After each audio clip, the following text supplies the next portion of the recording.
નિવસન તંત્ર બોલ મેં પંખા બંધ કરી દો, આમ અવાજ નહીં આવે.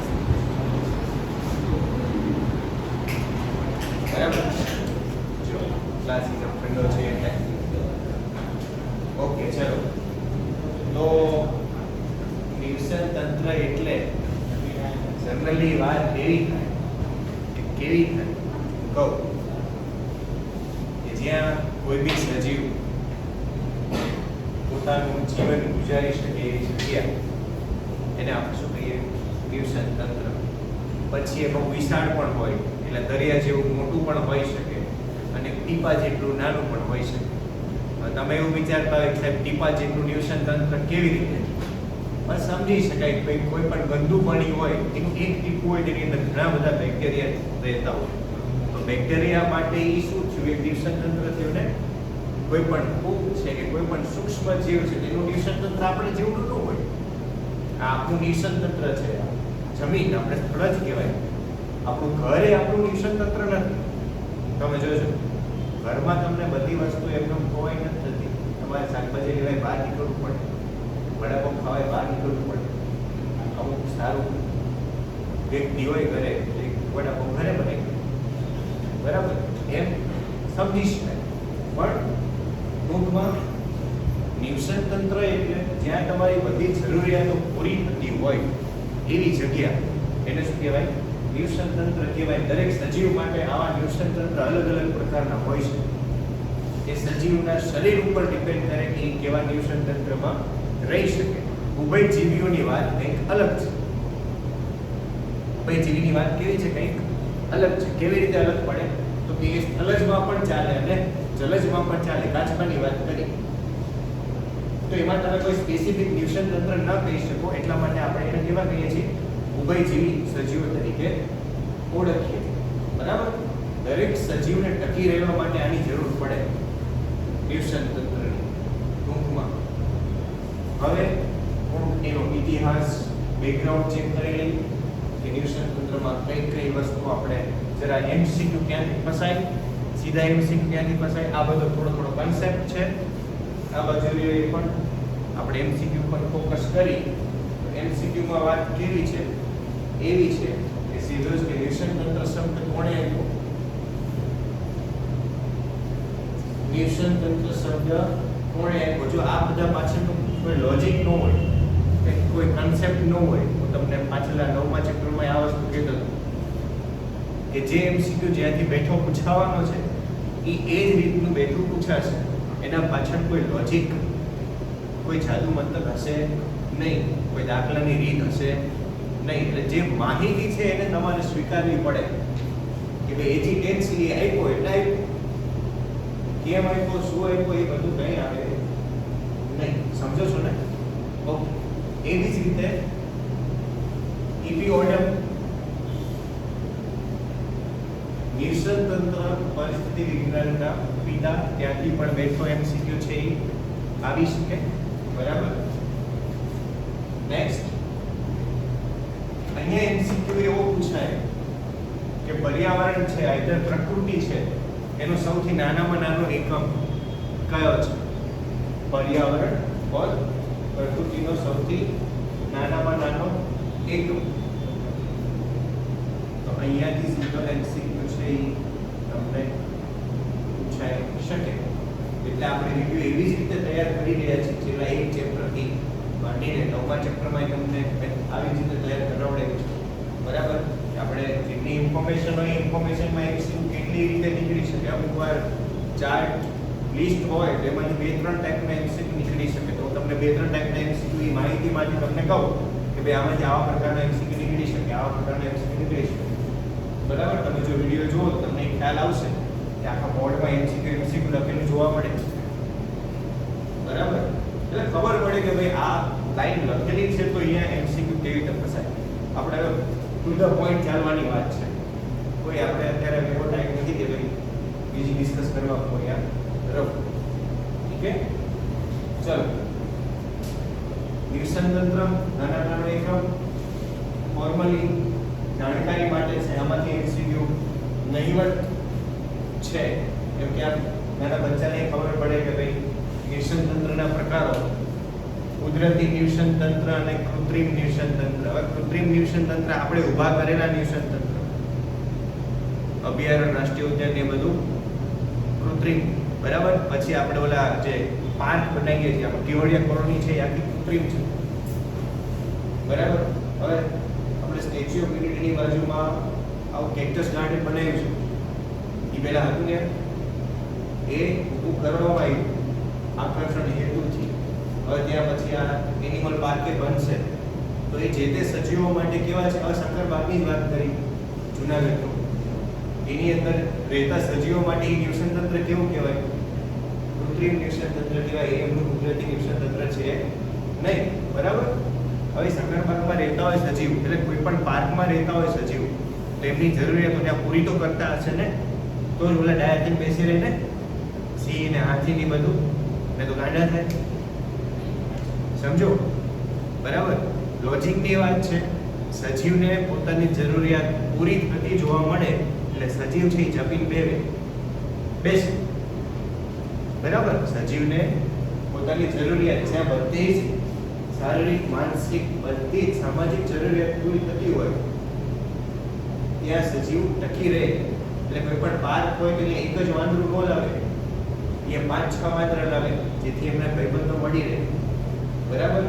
પછી શું છે કે મેલ ફિમેલ બંને પ્રકારના સજીવો હોય, જેથી ત્યાં ને ત્યાં પ્રજનન કરાવીને એની સંખ્યામાં વધારો કરાવી શકાય. આ બધા પાર્કની અમુક ફોર્મલ લાક્ષણિકતાઓ હોય કે ત્યાં સજીવોનું પ્રમાણ ટકાવી રાખવા માટે અમુક પ્રકારની વ્યવસ્થા ત્યાં કરવામાં આવે. આ બધું શું થયું? એક પ્રકારનું કૃત્રિમ નિવસન તંત્ર. દર વર્ષે થોડા બહારથી વાંદરા લાવશે, દર વર્ષે થોડા બહારથી સિંહ લાવશે, નહીં લાવે ને. લોજિકની વાત છે, સમજવાની વાત છે, બરાબર. તો જે સજીવ ત્યાં ટકી રહેશે. No doubt. એટલે કુદરતી નિવસન તંત્ર જે મજા નહીં આવે, પણ એની રિક્વાયરમેન્ટ પૂરી થાય છે, ખાવા પીવાનું બધું, એટલે એ ત્યાં ટકી રહેશે, બરાબર. ચલો, કુદરતી નિવસન તંત્ર તમે લોકો જાણો છો, બરાબર. કદાચ અહીંયાથી 1% ચાન્સ છે કે અહીંયાથી એક MCQ નીકળે. કેવો MCQ નીકળે કે નીચેનામાંથી કયું નિવસન તંત્ર સ્થળ જ છે, જેનામાંથી કયું નિવસન તંત્ર જલજ છે. ઓળખતા આવડે, 8મા 9મા વાળાને આવડે.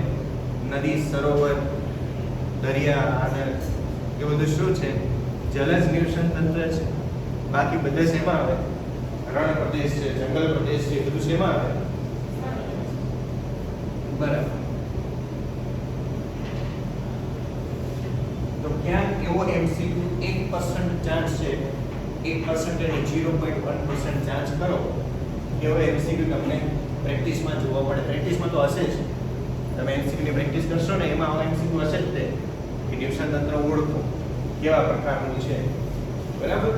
આને અનુસંધાને ઉદાહરણ નથી લખાયા તમને, પણ ધ્યાનમાં રાખવાનું કયા કયા સજીવો જળજ નિવસન તંત્રમાં જીવે, કયા કયા સજીવો છે જલજ નિવસન તંત્રમાં જીવે, બરાબર.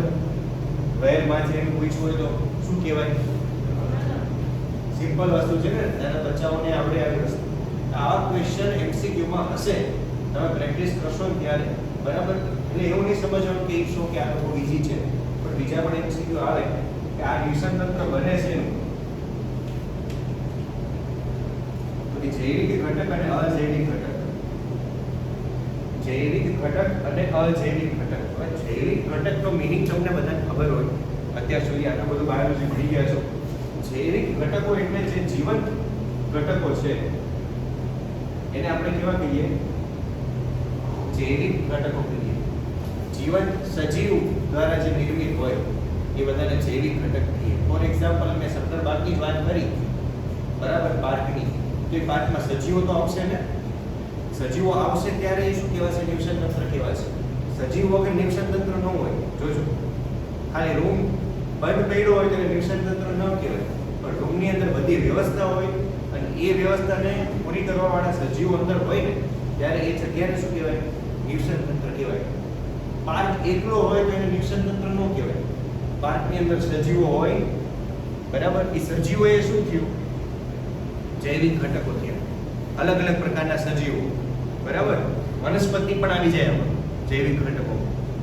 વનસ્પતિ છે, પ્રાણીઓ છે, એ બધા જૈવિક ઘટકોમાં આવશે. અને અજૈવિક ઘટકો છે એમાં જે તે પાર્કની વ્યવસ્થા આવશે. પાર્કની વ્યવસ્થા એટલે ત્યાં તાપમાન મેન્ટેન કરવું, બરાબર, ત્યાંનું વાતાવરણ આખું સેટ કરવું, બધું શેમાં આવશે? અજૈવિક. તાપમાનની બધું અજૈવિક ઘટકોમાં આવશે. પાણીની જરૂરિયાત પૂરી કરવી, તાપમાન પૂરું પાડવું, આ બધું શેમાં આવે? અજૈવિક ઘટક. ખોરાકની બધું આમાં આવશે અજૈવિક ઘટકોમાં, બરાબર. જરૂરિયાતો બધી અજૈવિકમાં, સજીવ પોતે જૈવિકમાં આ બે મેચ થાય, મળે, એકબીજાને અનુકૂળ આવે ત્યારે એ ન્યુસન તંત્ર તરીકે ઓળખાય, બરાબર. મેં અહીંયા વાત કરી કે જૈવિક ઘટકોમાં સજીવ આવે, બરાબર, પણ સજીવો છે એ બે રીતે વર્તે. સજીવો બે રીતે વર્તે. એક એવા પ્રકારના સજીવો હોય કે જે ઉત્પાદન આપે, જે ન્યુસન તંત્રમાં ઉત્પાદન વધારે. ફોર એક્ઝામ્પલ વનસ્પતિઓ છે તો એ કોઈ પણ ન્યુસન તંત્રમાં ખોરાકનું પ્રમાણ વધારશે ને, તો એવા જૈવિક ઘટકોને શું કહીશું આપણે? ઉત્પાદકો કહીશું. જે સજીવ જ તે જૈવિક ઘટક જ છે.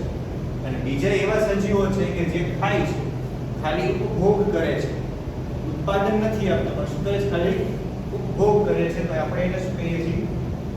ઉપભોગીઓ કહીએ છીએ. અહીંયાથી એમસીક્યુ નથી બનતું, એમસીક્યુ આમાંથી બને,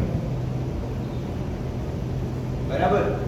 ઉત્પાદકોમાં પણ આખો એક પિરામિડ આવે છે. તમારે આમાં મેં પૂછાવડાયું તમને કે આ ચેપ્ટરની અંદર તમારે આહાર શૃંખલા કરીને ટોપિક નથી, તો એમાં આખો એક પિરામિડ આવે આહાર શૃંખલા, બરાબર. કે કયો સજીવ કોને ખાય, ખબર? આપણે નાના હતા ત્યારે બધી શૃંખલા આવતી, આહાર ઝાડ કહેવાય, ફૂડ ચેઇન, બરાબર. તો કઈ વાંધો નહીં, આપણે એને લઈ લઈશું આમાં. પેલા આટલું પતાય પછી અહીંયા આપણે પેલા ઉપભોગીઓ ઉપર ભાર મૂક્યો છે. આવું જ લિસ્ટ છે ઉત્પાદકોનું પણ બને, આવું જ લિસ્ટ છે ઉત્પાદકોનું પણ બને. પણ ચલો કોઈ વાત નહીં. મેં તમને કીધું જૈવિક ઘટકો ન્યુસન તંત્રના નિર્માણમાં હોય. જૈવિક ઘટકો એટલે સજીવો. આવા જૈવિક ઘટકોમાં બે પ્રકારના સજીવો હોય. એક એવા સજીવો કે જે ઉત્પાદન માટે રિસ્પોન્સિબલ હોય, એવા સજીવોને કેવા કહેશું? ઉત્પાદકો કહેશું. પ્રાથમિક રીતે એમાં પણ પ્રકાર પડે. ઉપભોગીઓ કે જે આ ઉત્પાદન આપે છે એનું ઉપભોગ કરશે, બરાબર, અથવા તો એકબીજાનું ખોરાક તરીકે વહન કરશે, એને શું કહેવાય? ઉપભોગીઓ કહીએ છીએ. ઠીક છે. તો ચલો, ઉપભોગીઓમાં પણ મોટું ખાવાવાળા અને નાનું ખાવાવાળા. સિમ્પલ બેઝી ભાષામાં મોટું ખાવાવાળા એટલે મહા ઉપભોગીઓ અને સાવ બીજા કયા? સૂક્ષ્મ ઉપભોગીઓ. મહા ઉપભોગીઓમાં પ્રથમ કક્ષાના, દ્વિતીય કક્ષાના અને ઉચ્ચ કક્ષાના. હવે લોજિકલી તમે જોશો તો એક પિરામિડ જેવું થશે. આ બધા જે પ્રાથમિક કક્ષાના છે ઉપભોગીઓ, અહીંયાથી એમસીક્યુ પૂછાય, બરાબર, કે નીચેનામાંથી કયું પ્રાથમિક ઉપભોગી છે? પ્રાથમિક પણ બોલાય, જોજો પ્રથમ લખ્યું છે ને પ્રાથમિક ઉપભોગી પણ બોલાય. યાદ કેવી રીતે રાખવાનું પ્રાથમિક ઉપભોગીને? તો કે આ લોકો છે ને તૃણાહારી હોય.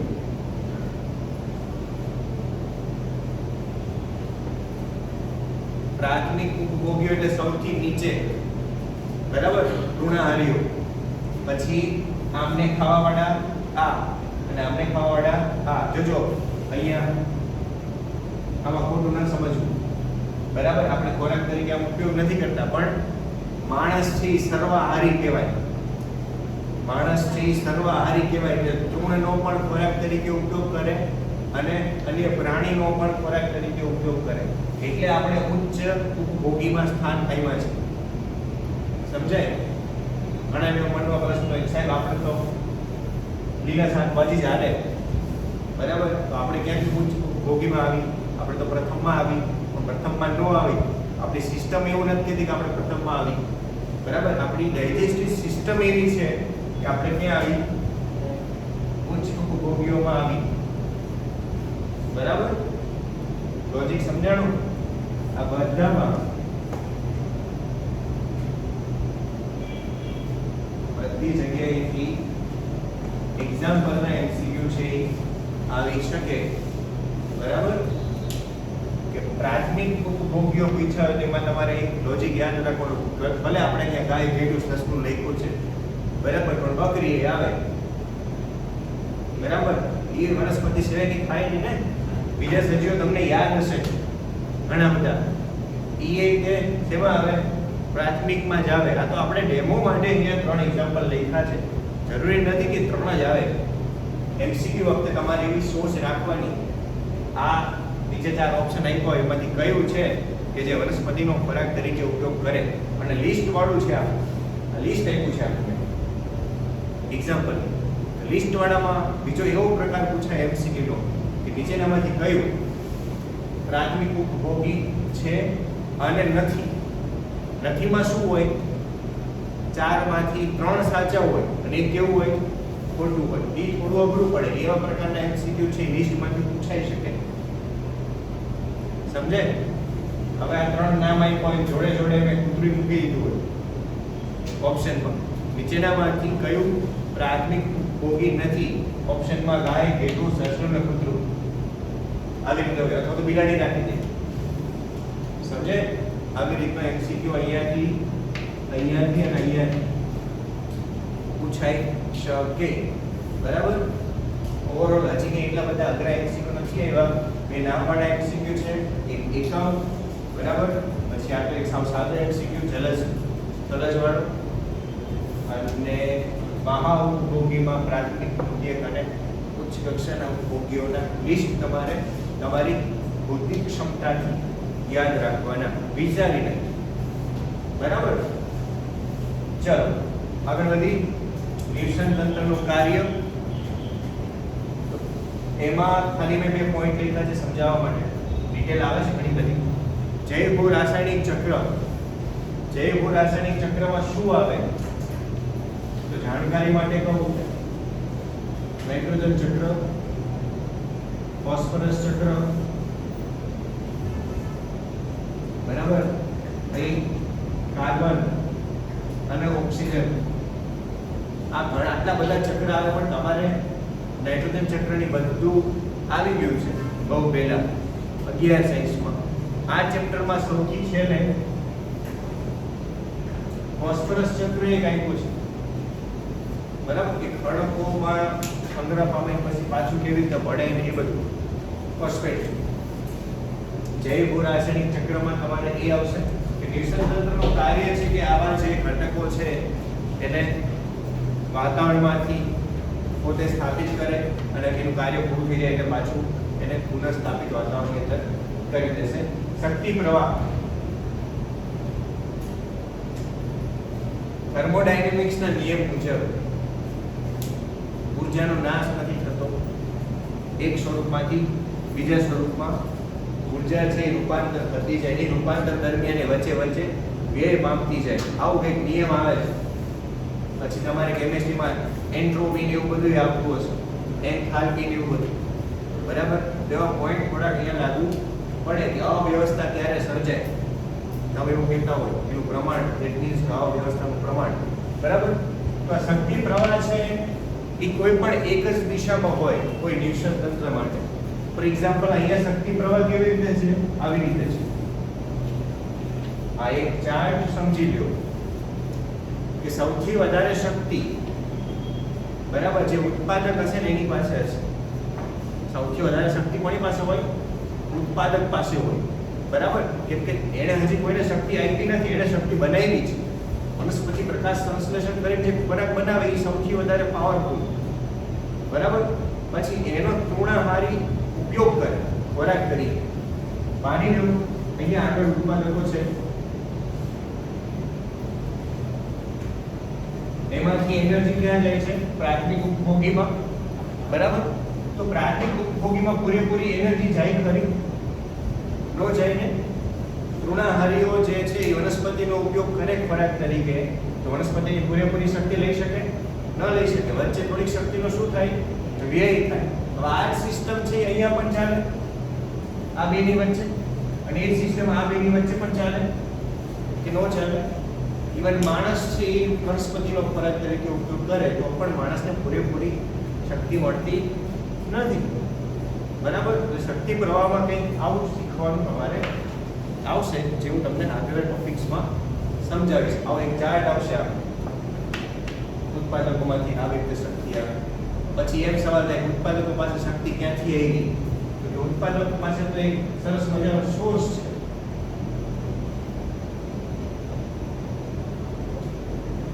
સોલારનો.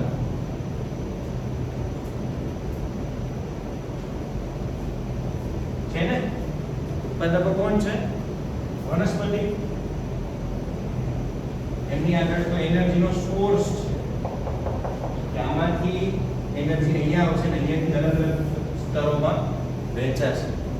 સૌથી ઓછી એનર્જી માટેની વાત હોય તો એમાં આવશે ઉચ્ચ પોષક સ્તરના જે સજીવો છે એમને ઉત્પાદકોની સૌથી ઓછી શક્તિ છે એ પ્રાપ્ત થશે. ઠીક છે? ઓકે, ધીસ મચ આ દાખલો રાખી. આમાં કઈ ક્વેરી છે નથી? ઓકે, જોઈ લો તમારી રીતે. તમારે શું જોવાનું છે ફરીથી કહી દઉં. વિડિયો લેક્ચરની અંદર જ્યાં જ્યાં આપણે એમસીક્યુ લખીએ છીએ રિવિઝન ટાઈપ ત્યાં એમસીક્યુ જોઈ લેવા. બરાબર? કન્સેપ્ટ તો ઠીક વસ્તુ છે પણ ત્યાં ત્યાં એટલા પોઈન્ટ જોઈ લેવા કે ક્યાંથી કેવો એમસીક્યુ છે એ આવી શકે. બરાબર? ડન? ચલો.